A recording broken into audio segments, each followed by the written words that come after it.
Good afternoon, sir.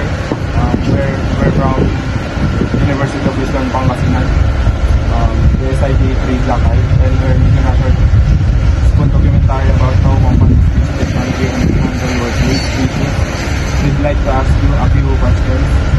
Is it okay if we're record this talk for our product? Try to for our job.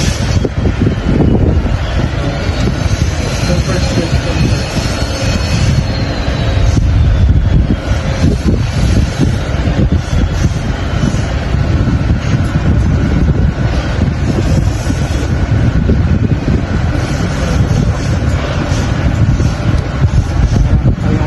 First question.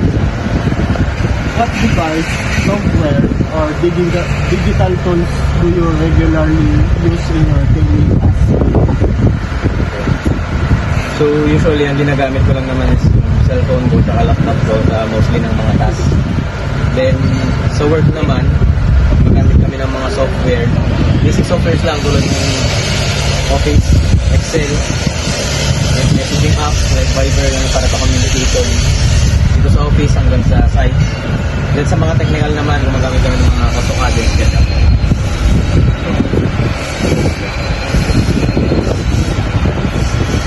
How does technology affect your work experience? Does it make tasks easier or more challenging? Honestly, kung talaga, mas madali with tech, with technology naman kasi yun nga, napapadali yung communication. Hindi na kailangan pumunta ko sa site.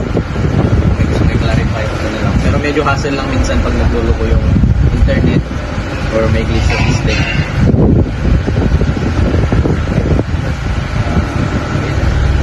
Are there company guidelines or policies that explain how systems at work?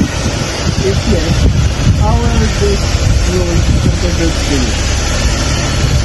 Yes, meron naman talaga mga regulations and policies about company. Tapos, ini-introduce to usually before magsimula yung tao during orientation pag nagsisimula na yung work.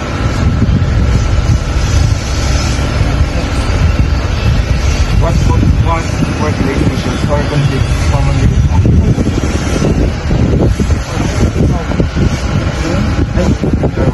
follow the company's ethical or behavior policy? Sa most part naman sa company, lahat naman nasusunod yan. Pero hindi naman talaga maiwasan na meron pa rin mga ilan na mga pasaway. Pero hindi naman ganun kaseryoso tsaka na-address naman. Next question.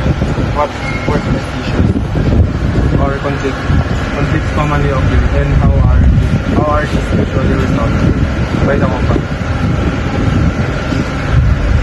Kung lang, mga typical issues lang sa communication, di ba siyempre, meron mga miscommunication, tapos yung mga delays. Ganun. Pero na-address naman pag pinakausap na yung mga supervisor ko sa ito, ng mga foreman, gano'n. Mga miscommunication lang na hindi ka address. Can you share an example of how technology helps fix or daily workplace problems?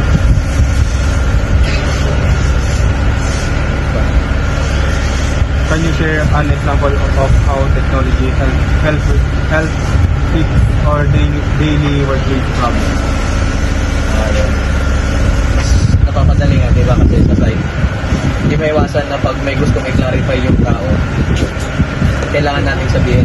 With the help of technology naman, hindi ko na kailangan pupunta doon na i-explain na mas mabuting. Yan, isang protocol lang, isang tawag na lang. Pwede nang i-rekta doon. Yun na. Hindi na siya hassle kasi hindi na ako bagay doon sa mismo pag mga basic na clarification lang. Pero syempre pag yung mga big issues na kailangan pumunta na doon. Last question. What additional insights or experiences can you share about using technology or following company policies in your work?